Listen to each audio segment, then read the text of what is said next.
Welcome viewers to the channel.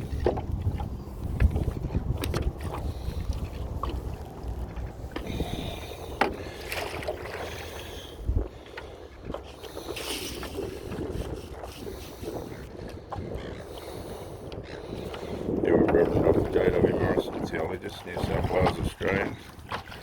Central Coast, New South Wales, Australia. We're on Brisbane water. We're about to do some training. It's not just all talk. We're into it. Beautiful view, beautiful breeze.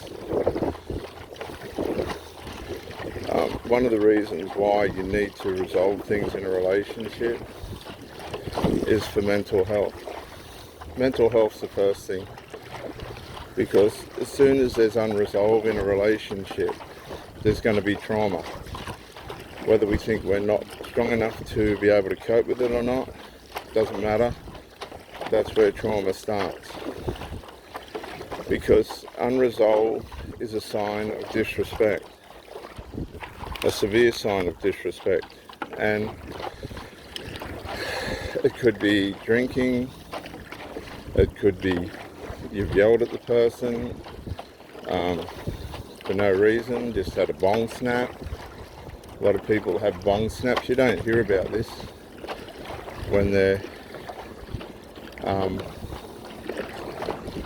withdrawing. They can't get the supply of the stuff that they need. They'll have a bong snap or an alcohol snap, withdrawal.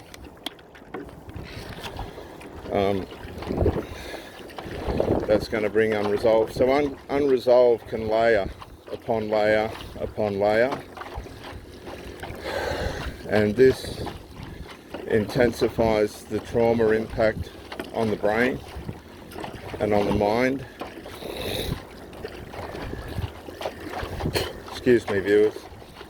On the brain and on the mind. This will lead to separation in the end. It's just a matter of what convenience the person in the relationship's putting up with the unresolved for. A lot of us will stay in the relationship hoping that resolve will occur. If it's not taken to straight away, it probably won't, because the person's value for that to happen isn't there.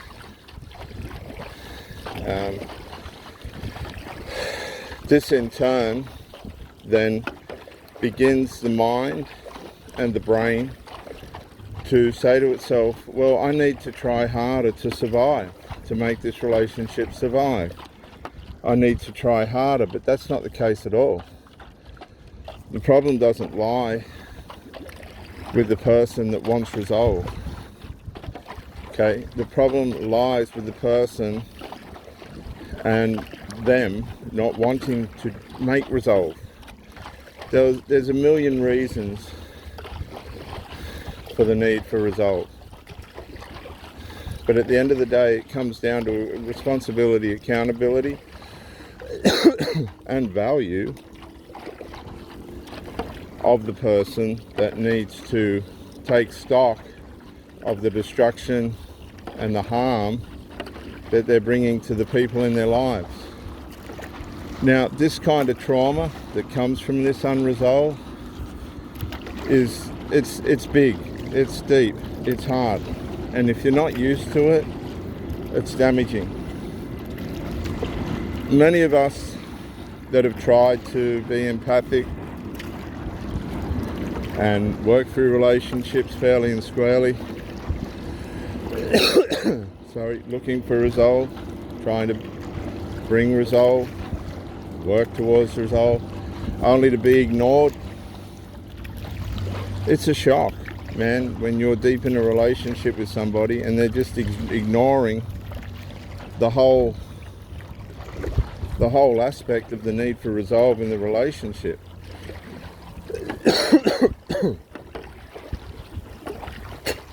As you can hear, I've got a bit of a cough.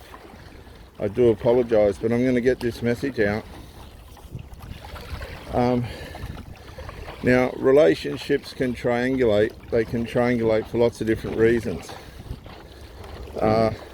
the sort of triangulation that comes with covert emotional incest is a savage one, but unresolved can cause other triangulation situations as well. If the problem that has arisen requires attention, and that person doesn't think that it does, or it's not justified, then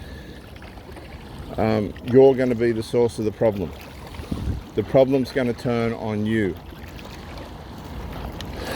And this is one of the problems of being in a relationship with somebody that appears on the surface to be able to fix things, but underneath will just rather let things go than have a confrontation. We were listening to a lady last night going on about how she doesn't like to confront anything. Oh no, that's too hard for me, I just let things go. That way nobody, gets upset or anything. Well, just because you're looking for resolve doesn't mean you're trying to upset people. Okay? Resolve is the first step towards peace, where I went to school. And a lot of the most damaging people on the planet, listen to me, because you don't know what they're thinking or what they're doing, how much resentment they've got, how much bitterness and twistedness towards you they've developed. You don't know, because they won't say anything.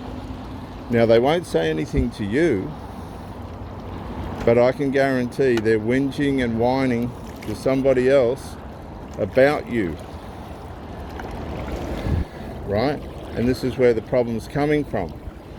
The flying monkeys, the minions, the gremlins, the family members that don't want this person to have stability.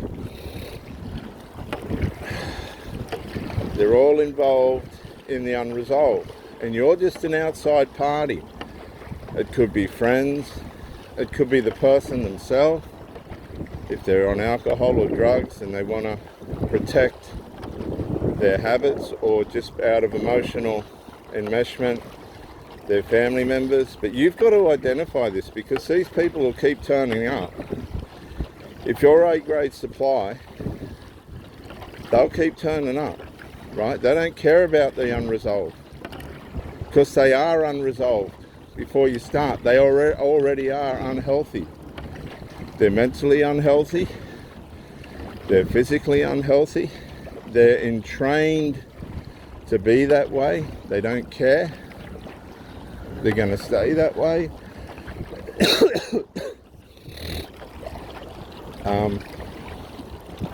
And it really puts you in a position, because you're under the impression that we're building a healthy relationship and we care about one another and rah rah rah. But that's delusion. That's a delusion on your part, because the person that you're with is split.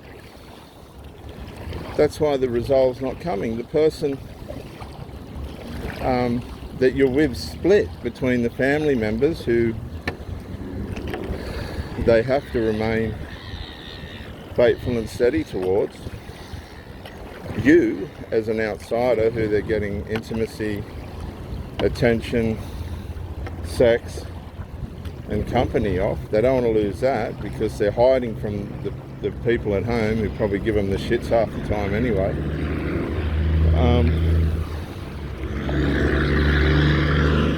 And they ain't fixing anything, because they're like the Dutch in World War II. If the Allies are winning, the Dutch should fight for the Allies. If the Allies, if the Germans are winning, the Dutch would fight for the Germans. So you didn't know whose side the Dutch were on. The thing that was for certain was they weren't going to bring resolve. They just wanted to be on the team that was going to win at the end. And this is what is happening in this situation with yourself, where there's unresolved. There's an outside person outside the relationship that's balking the resolve. And this person cannot bring resolve that you're with, because it'll put them in a detrimental position with the other person. So your relationship's now triangulated. You're not having a relationship with one person now. You're having a relationship with whoever this person is, and every other Tom, Dick and Harry that can stick their nose in. And this causes psychological injury because you're not functioning on a healthy playing field. It's not a healthy playing field. It's an unhealthy, toxic, intruded upon, unprivate, molested. Okay, now the relationship's molested by an outside party who your partner is allowed to infiltrate the privacy of it, right? It's an affair. Now you're dealing with someone that's having emotional affairs with people. They'll possibly, it could even be a physical affair, depending on the situation. If it's not a family member and it's some other person that loves to wreck relationships, and this happens every day. Somebody gets their nose out of joint because they can't fix something. Guess what? They're getting banged by somebody else and you don't even know. You're trying to, set up resolve. You ain't getting resolve. These people don't know what it is. That's why they are the way they are. That's why they're addicts and alcoholics and pillheads. They're selfish, soulish, demonic. And you've got mixed up with the wrong people. Okay? Now what do? Well, you process the problem. How you going, buddy? You process the problem, you go, right, we've got a fucking problem. You fix it in your mind that's the fucking what's going on. We've got problems. This person doesn't want to deal with them.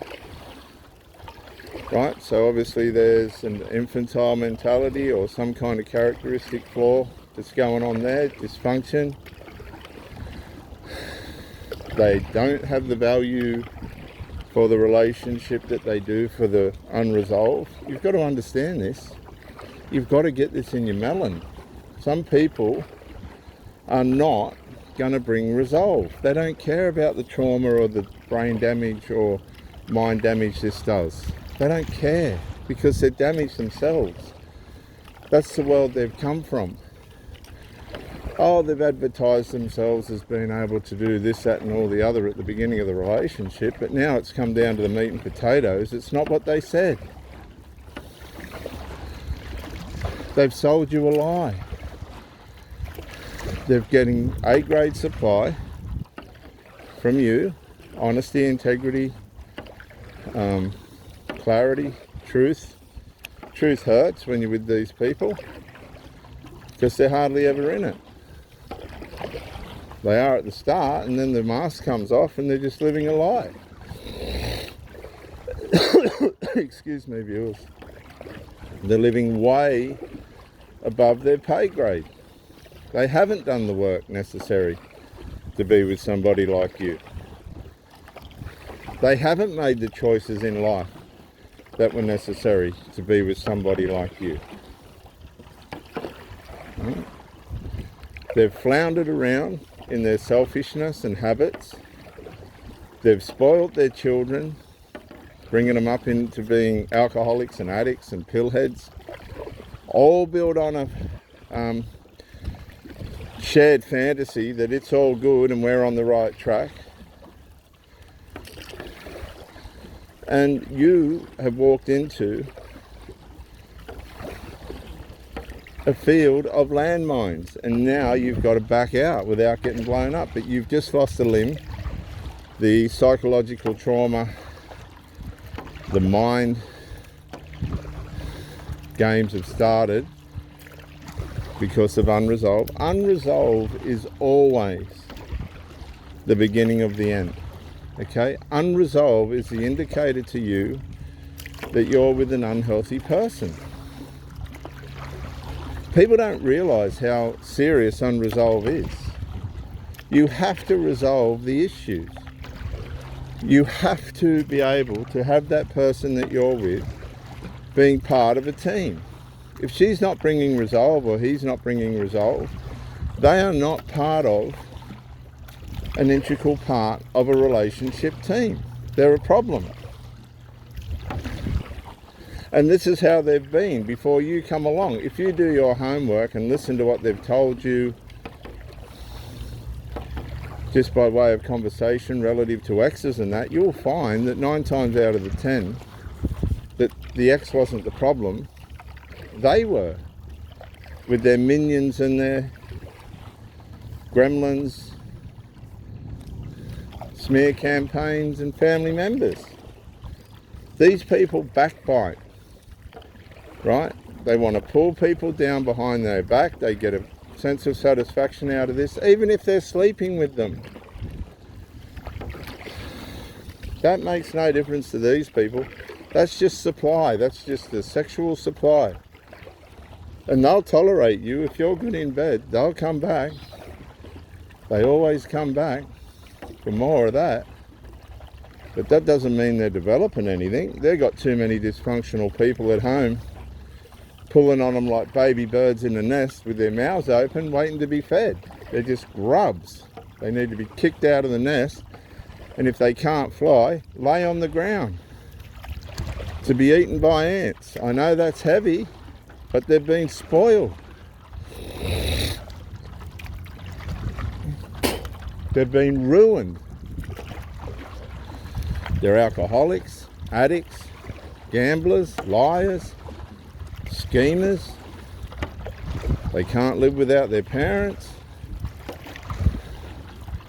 It's disgraceful.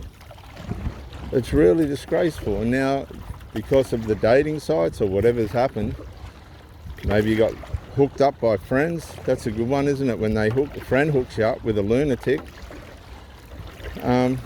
You're sucked in by the sex. I've never had a woman yet that hasn't been good in the bedroom, and I do ask you to excuse me, but one's not better than the other. It's as simple as that. So it goes way beyond that. By the time you reach 20, you're saying to yourself, right, it's got to go beyond that. That's just nothing. That's just one part of it. But some of these people base their whole lives around it. Disgraceful.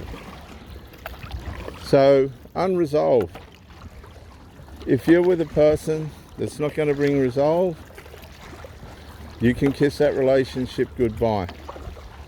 They'll go outside the relationship to find soothing. You'll be left as labelled as the form of trouble, even if you haven't caused it. That's their excuse. That's how they justify themselves. They'll go on to nothing better. Don't worry about what they're going to go on to. It's only going to get worse. They can't make right decisions. They haven't, and they won't. You'll see.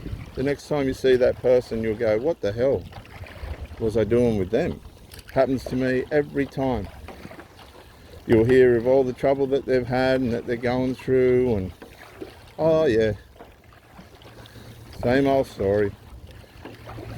All this stuff's been like this throughout history. It's not nothing new. Really. You're better off being on your own,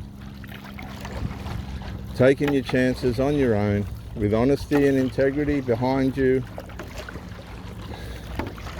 spending your time with God and hoping that nature will be kind to you.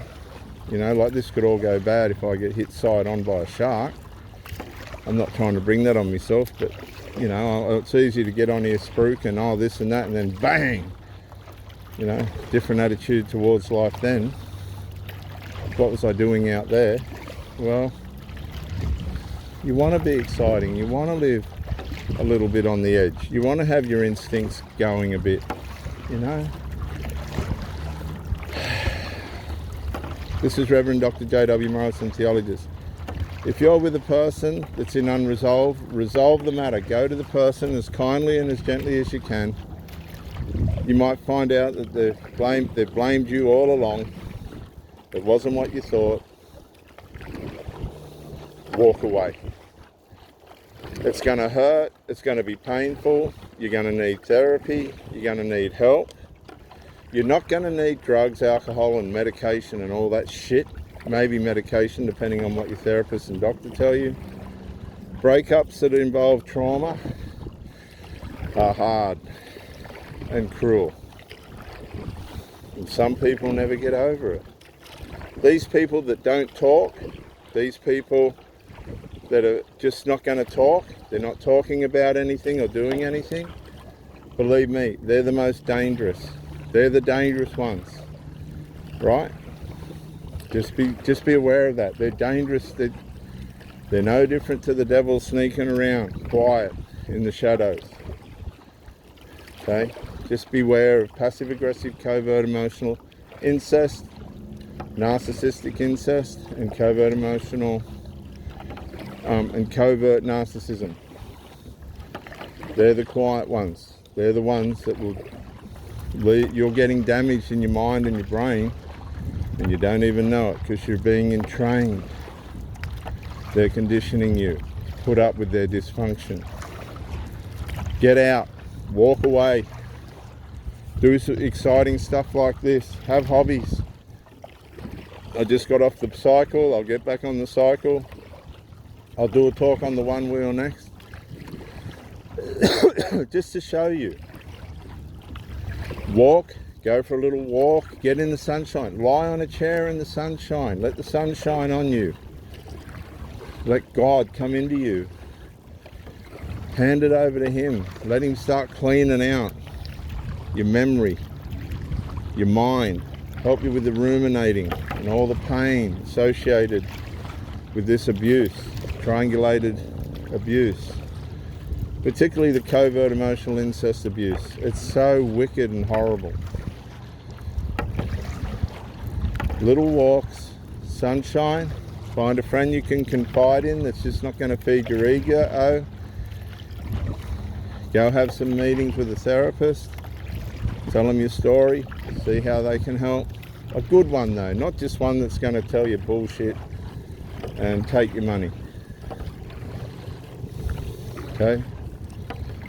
This is Reverend Dr. J.W. Morrison, trying to lead by example. Really, I am. I'm trying to lead by example. Bye for now.